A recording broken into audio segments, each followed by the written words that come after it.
Or maybe not.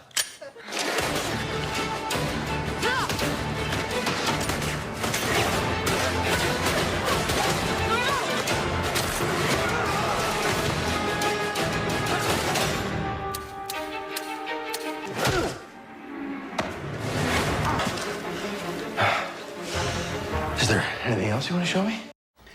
That was a clip from Wonder Woman, one of the new movies to hit theaters this past weekend. So is it worth hopping in the invisible jet to go see? Here to tell us is our film critic, Will Loper. Hi, Will. Hey there. I've been Invisible excited jet? about this one.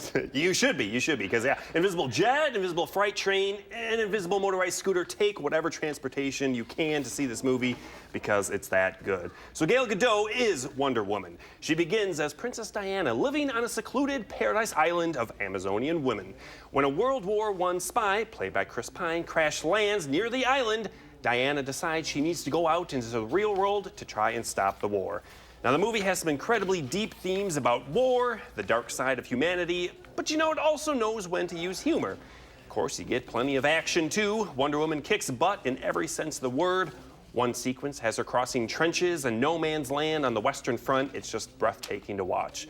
So DC superhero movies, they've really struggled to match Marvel, but really, this is one DC movie that you should absolutely see. Really? Is that good? It's that good. And it broke box office records. It did. This is the highest opening for a female director ever. Well, Linda Carter, of course, is the traditional Wonder Woman. Does yes. Gal Gadot rise to that level? I think so. I mean, this is a little bit, I'd say, darker than perhaps the TV show as we all remember it, but I think she absolutely rises to the occasion, and she's amazing in it, yeah. Women really like this film. Yes, I think absolutely. Yeah, that's interesting. women power, perhaps? Yeah. Yep. What's your rating? I gave this one 4.5 lassos of truth out of 5. This thing, she can use it as an Indiana Jones whip, and she can also wrap it around people to make them tell the truth. I mean, it doesn't get much cooler than that.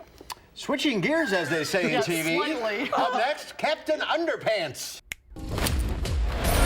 Now the amazing Captain Underpants! Tra-la-la! If you weren't feeling Wonder Woman as your superhero, maybe Captain Underpants will do it for you. I don't know. I just like saying the title. It's a great title, isn't it? So this is based on the highly popular series of children's books by Dav Pilkey.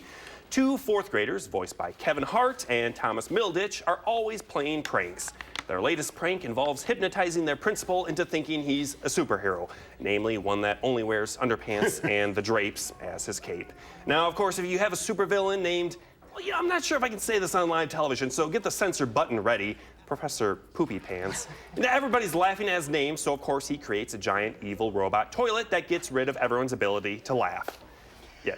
What? Yeah. If that sounds ridiculous, it is. This movie is wacky, it knows it's ridiculous, and it just has fun with itself. Kids will have a blast, adults will appreciate the humor and fast pace, and we can all look forward to the sequels in which they fight such villains as Bionic Booger Boy and naughty cafeteria ladies from outer space. It does look like fun. It does. It is a blast. I mean, it's ridiculous, but it embraces it. Any movie called Captain Underpants better be fun. And it is. And your rating. And I gave this one 3.5 giant evil robot toilets because when else in my life am I going to be able to say that phrase? Very Never.